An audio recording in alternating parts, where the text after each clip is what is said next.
Filipino zombie action movie na Lisik Origin Point mapapanood na sa mga sinehan nationwide.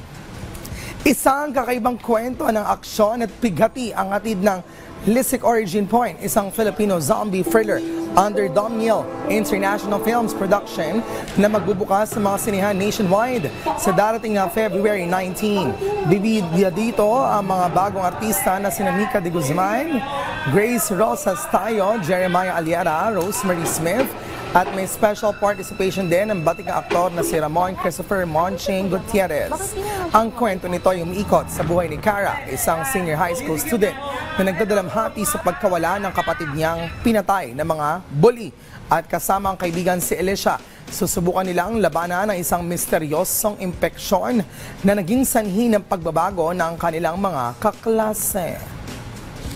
To watch the story, very engaging siya. Very emotional, very action-packed siya. So ang gusto ko iparating sa mga tao is learn to value your friendship, learn to value the people around you, and learn how to be strong and brave, and learn how to survive.